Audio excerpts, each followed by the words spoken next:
Cristo Creador, visita nuestras almas y llena con la divina gracia los corazones que creaste. Te llamamos el Paráclito, don de Dios Altísimo. Fuente viva, fuego, caridad, unción suavísima del alma. Nos colmas de tus 7 dones, dedo de la diestra paternal. Tú eres fiel promesa del Padre que enriquece nuestra palabra. Ilumina nuestros sentidos, infunde amor en el corazón. Del cuerpo fortalece la fragilidad con tu perpetuo auxilio.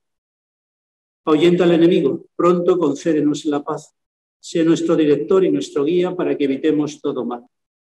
Por ti conozcamos al Padre, al Hijo revélanos también. Creamos en ti su Espíritu con una fe viva y constante.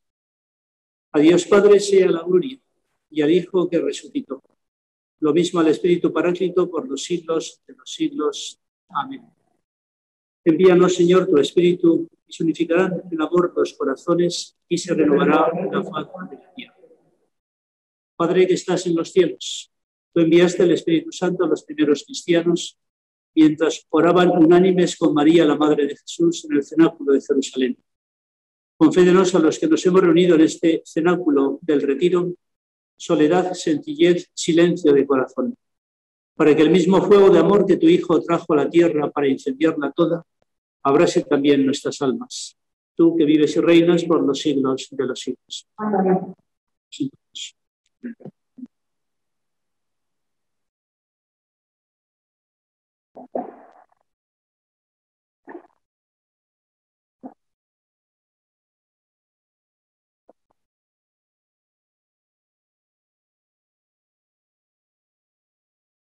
Muy queridos todos, los que estáis cerca y los que estáis lejos. Damos gracias al Señor porque nos permite en este domingo levantar el corazón hacia Él con un rato de oración, cada uno donde estemos y según nuestra propia situación personal. A lo largo de estas breves horas trataremos de mover los corazones para que amen a Dios un poquito más al comenzar este tiempo de Cuaresma. Con el miércoles de ceniza comenzaba la Cuaresma. A pesar del color morado de los ornamentos y su carácter penitencial, no es un tiempo triste, sino también de esperanza, de alegría y de paz. Es un tiempo propicio para la renovación, el cambio, la transformación interior, es decir, para la conversión. Hoy, en estos primeros puntos de nuestro día de retiro, vamos a hablar de la oración. En los siguientes hablaremos de la penitencia y en la Santa Misa, en la homilía, del silencio. El esquema que voy a seguir en estos primeros puntos de nuestro retiro va a ser muy sencillo. Primero, analizaremos las causas más comunes por las cuales no hacemos oración. Segundo, veremos cómo era la oración de Jesús. Hoy, en este domingo primero de Cuaresma, en el ciclo en que estamos, escucharemos a Jesús que se retira al desierto a orar y a hacer penitencia. Y tercero, concluiremos cómo debería ser nuestra oración personal. ¿Cuáles son las causas por las cuales no hacemos oración? Yo he descubierto 12 posibles razones por las cuales no oramos.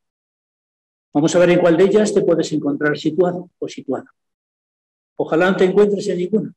Eso significa que tú eres alma, persona de oración. Primera razón por la cual no hacemos oración. Yo no hago oración, Padre, porque no tiene sentido. O es una aburrida repetición de frases hechas o un monólogo absurdo y sin respuesta. Pensar así, mis queridos hermanos, es desconocer la riqueza y la variedad de la oración cristiana. Y no podemos olvidar que todo diálogo incluye también un monólogo, cuando una de las partes, por supuesto, escucha al que habla. Segunda razón, yo solo hago oración cuando lo siento. Creo que la oración debe trascender el sentimiento y estar por encima de él. No lo soslaya, pero no lo determina. Tercera razón por la cual no hacemos oración. Yo no hago oración, Padre, porque en el fondo es un simple trabajo de introspección del propio yo personal. Este es uno de los milagros y de los peligros que tiene la oración, cuando no se centra en Jesucristo, sino en nosotros. El cristocentrismo, es decir, Cristo en el centro de mi oración, es la oración fundamental de nuestra. No obstante, este peligro, el diálogo con el propio yo, es positivo también, pues nos hace al menos reflexivos. Cuando hablamos nosotros mismos en nuestro interior y ponderamos las situaciones de nuestra vida, también encierra un beneficio. Cuarta razón por la cual no hacemos oración. Yo no hago oración porque no tengo tiempo. ¿Hay tanto que hacer, Padre? ¿Os habéis dado cuenta de que tenemos tiempo para todo menos para Dios? De muchas cosas nos arrepentiremos a la hora de la muerte, menos del tiempo que hemos gastado o dedicado a Dios. ¿Quieres tener tiempo para todo? No lo pierdas y no se lo quites a Dios. La mejor manera de aprovechar el tiempo es dedicando unos minutos al Señor cada día. Quinta razón por la cual no hacemos oración. Algunos dicen, toda la vida es oración, Padre, por lo tanto no hay que dedicar espacios particulares para ella. Es cierto, toda la vida puede ser oración, pero para que esto sea verdad y no pura palabrería o entelequia mental, necesitamos la oración solitaria e íntima con Dios. Un matrimonio, por ejemplo, no se puede mantener solamente con la presencia diaria. Necesita intimidad y soledad de personas, acontecimientos y cosas. Sexta razón. Yo no hago oración, Padre, porque no lo veo necesario para mi vida. A mi Dios se me manifiesta a través de otros caminos mucho más claros. Por ejemplo, durante mucho tiempo hemos escuchado que Dios se manifiesta a través de los pobres, de la lucha social o del compromiso político. El trato con los pobres, la lucha social y el compromiso político son vocaciones tan duras y difíciles que requieren de un modo especial de la oración para que sean realidades cristianas y no solamente un altruismo humano. Dios está ciertamente en los pobres, nadie puede negarlo, por supuesto, pero su presencia es mucho mayor en los sagrarios de nuestras iglesias, donde, por cierto, está solo y abandonado más que los pobres. Jesucristo se ha convertido, por lo tanto, en el pobre de los pobres. Y con él se comete la injusticia de las injusticias, que es el desprecio. Las hijas de la Madre Teresa de Calcuta, las misioneras de la caridad, sabéis que dedican en su vida 2 horas de oración mental. Pues solo así, dicen ellas, tienen fuerzas para atender a los pobres durante todo el día. Séptima razón. ¿Para qué hacer oración a Dios? Si Dios está en todas partes, lo sabe todo, lo puede todo, por lo tanto, no tiene ninguna necesidad de que yo se lo diga, se lo cuente o le pida ayuda a cada rato. Es más, Él ya sabe de lo que tenemos necesidad antes de que se lo pidamos. Como dice el Evangelio, Dios ciertamente lo sabe todo, pero le gusta que se lo digamos mediante la oración. Es una forma de conocimiento del hombre y de su libertad. El que se lo digamos más lo hace por nosotros que por él. Octava razón por la cual no hacemos oración. Yo no hago oración, Padre, porque termino con dolor de cabeza. Mirad, los dolores de cabeza sobrevienen a la persona en las 1000 circunstancias de la vida, trabajo, estudio e incluso viendo televisión o haciendo deporte.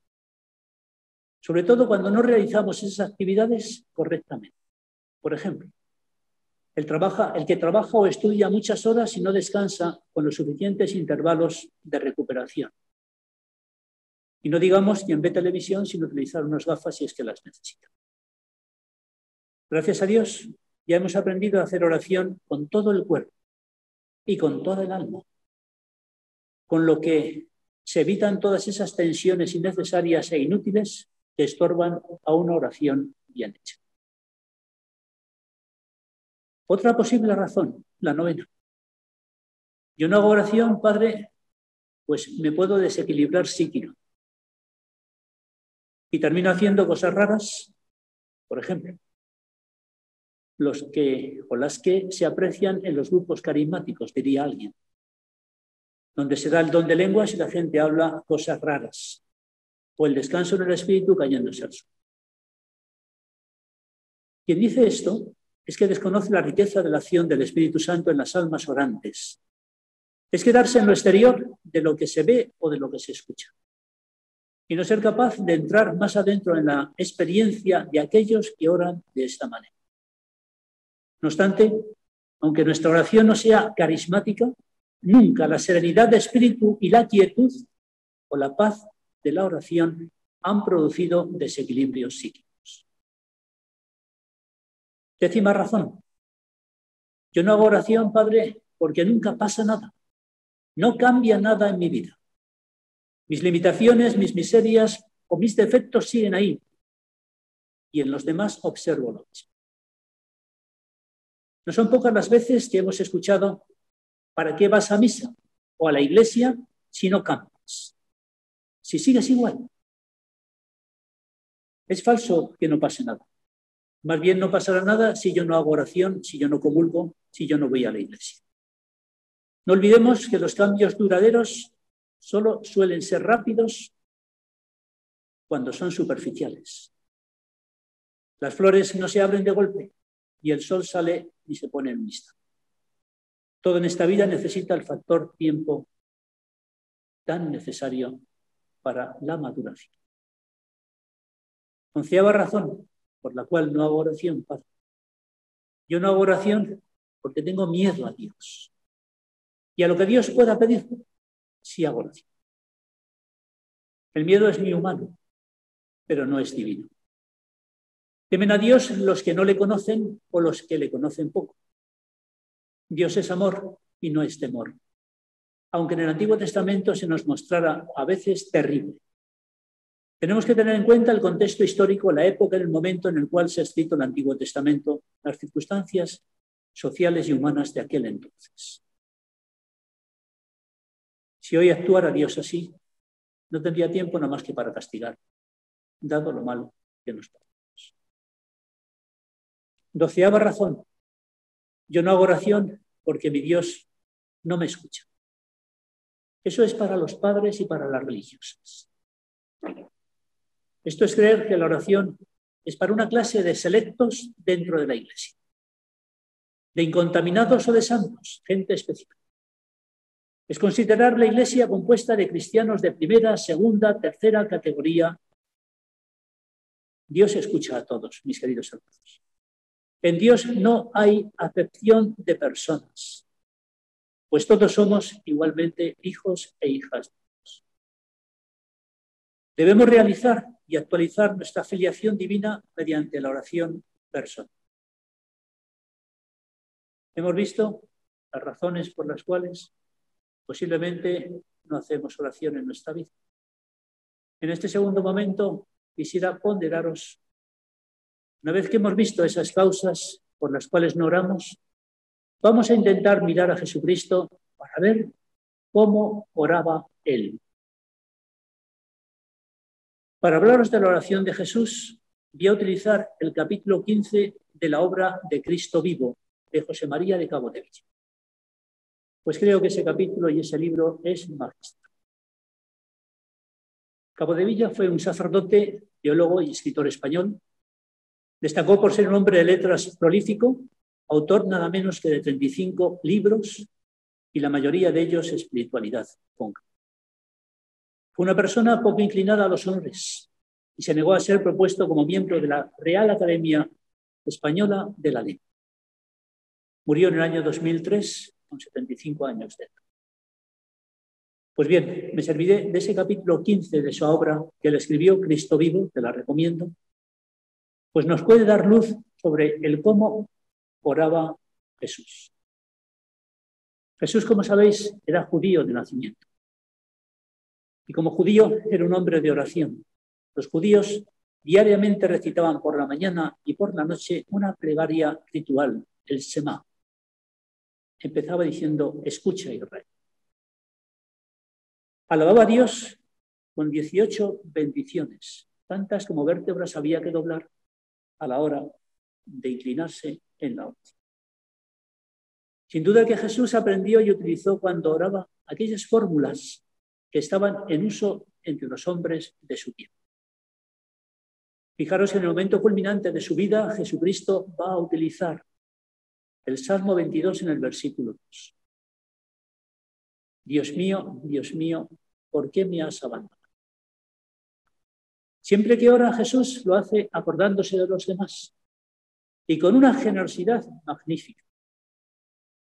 A Simón Pedro le confiesa, yo he rogado por ti para que tu fe no desfallezca. ¿Cuántos de nosotros cuando oramos pensamos en los demás? Promete a sus apóstoles que gracias a sus súplicas ha de darles el Padre otro abogado, que permanecerá para siempre con ellos junto a nosotros. En el momento en que sus verdugos, después de haberle clavado en la cruz, se mofan de él y le escarnecen, levanta los ojos al cielo y suplica, Padre mío, perdónalos porque no saben lo que hacen. Cuando pide, pone su mirada más en la glorificación del Padre que en su propia satisfacción personal. Padre, llegó la hora, glorifica a tu Hijo para que tu Hijo te glorifique.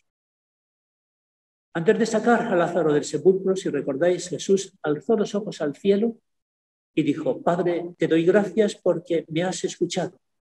Yo sé que siempre me escuchas, pero por la muchedumbre que me rodea, te digo y les digo, para que crean que tú me has enviado. No obstante, observamos en él, en Jesús, una extraña oración, diríamos angustiosa, incluso fallida, en su oración de Getsemaní. Pide allí a Dios al Padre que aparte de sus labios el cáliz de la pasión. ¿Cómo entender esto? Mirad, en Cristo hay dos voluntades, una divina y una humana, aunque la persona es divina. Pues bien, en ese momento histórico de su vida quiso mostrarse al Padre en toda su inerte humanidad. Quiso revelarnos a nosotros hasta qué bajísimo e inverosímil nivel de humanidad había descendido. Quiso enseñarnos con la lección soberana de su propia existencia que estas oraciones acongojadas pueden ser no solo lícitas, sino necesarias. Por esto vemos que en su naturaleza humana radicaba toda su vida de oración. No olvidemos que Cristo no es solo objeto, sino también sujeto de adoración. La vida entera de Jesús fue vida de oración. O hablaba al Padre o hablaba sobre el Padre. También Cristo es regalado, es consolado por el Padre en la oración. Así en el bautismo, cuando oraba, se abrió el cielo. Así en la transfiguración, cuando subió al monte a orar, el Padre se le manifestó. La llamada oración sacerdotal de la última cena recoge estos transportes admirables, estas mutuas glorificaciones entre el Padre y el Hijo. También en Cristo podemos decir que hay momentos fuertes de oración, momentos más intensos. En ellos el Padre le demuestra más expresa e ininterrumpida su relación con él. Cuando en el Evangelio se dice que Jesús se retiraba al monte a solas, a un lugar desierto, describe la necesidad que tenía del silencio para orar. ¿Por qué no decirle, hijo mío, puedes orar en todas partes? Pero quiso Cristo enseñarnos que la soledad y el silencio son necesarios para una mayor intimidad con él. De todo esto deducimos el hecho de que Cristo pudiese orar.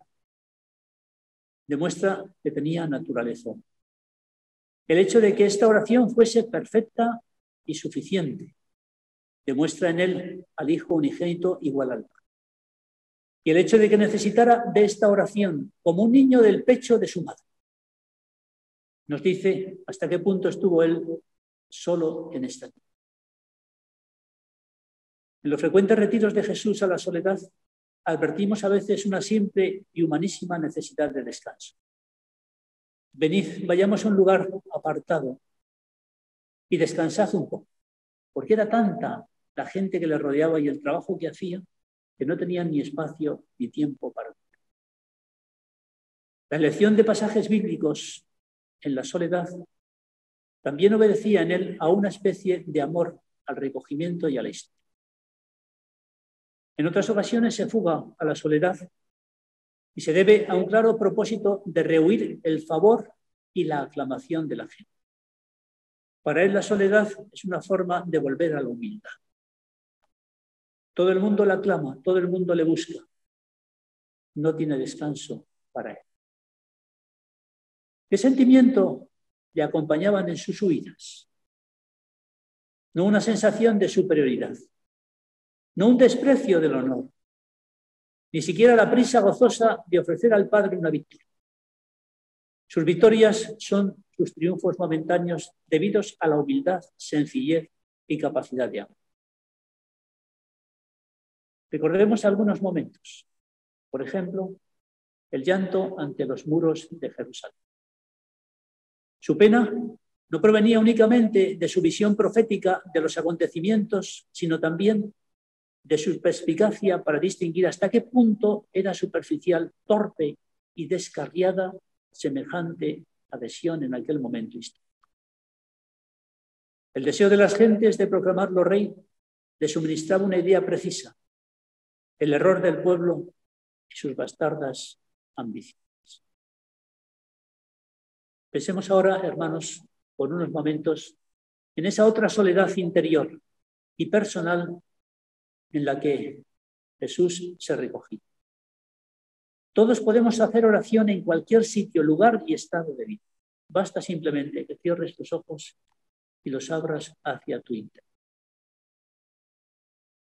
El pueblo anónimo, aunque en ocasiones se dejó seducir por su autoridad y milagros, participaba de aquellos criterios en boga de un Mesías terreno y vengador.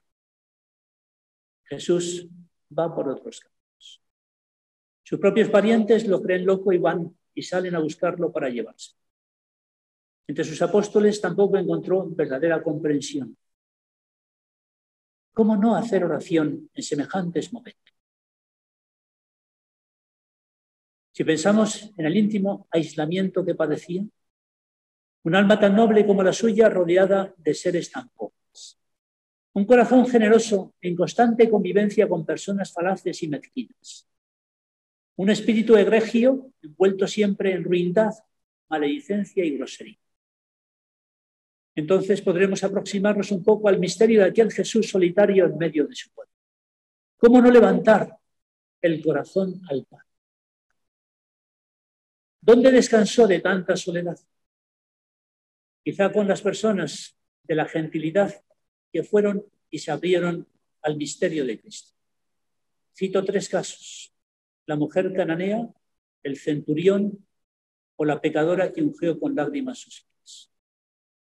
También encontró Cristo personas en las cuales descansa. Quizá también en el puñado de sus íntimos, pero sobre todo descansaría en su madre bendita. Solo el verla era su felicidad. Solo el saber que ella existía, diríamos que le reconciliaba un poco con él. No obstante, Jesús prescindió siempre de ella durante su apostolado. Llama la atención que se rodeó de mujeres menos de su madre en la vida apostólica.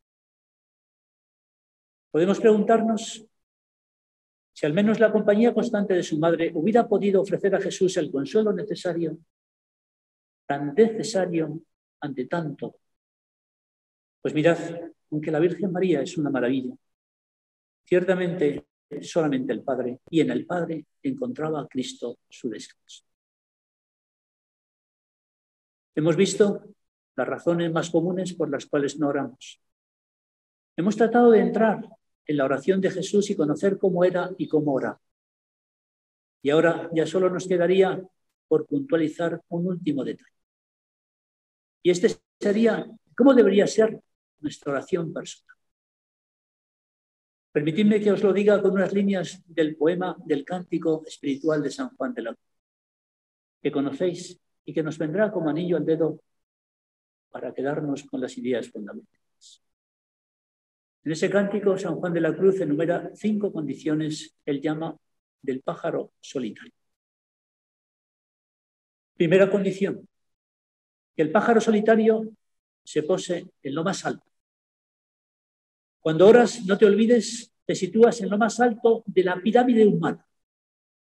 Basta donde estés, cierra los ojos y ponte a orar y estarás por encima de toda la humanidad.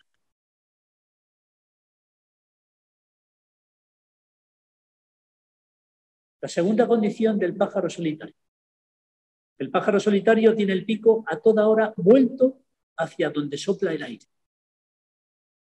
Así deberíamos estar nosotros, siendo contemplativos en la acción y pendientes en todo momento de esa noticia sabrosa de Dios. Así estuvo el Señor, pendiente en cualquier momento de lo que el Padre le decía, de las órdenes que le dictaba, de los gozos que le concedía.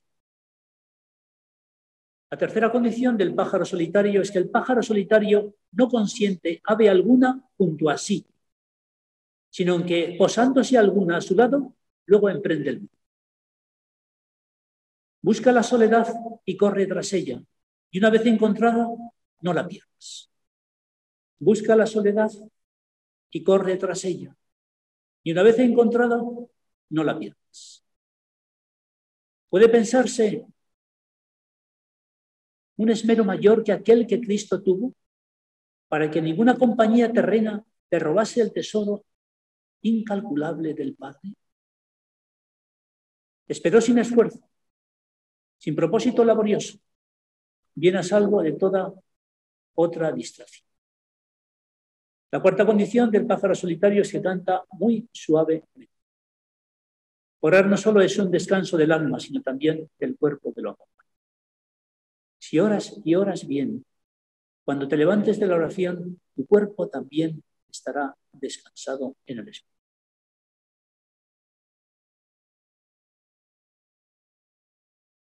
Suavísimo es su canto, pues arrebata al Padre que no tenía ojos ni oídos más que para él.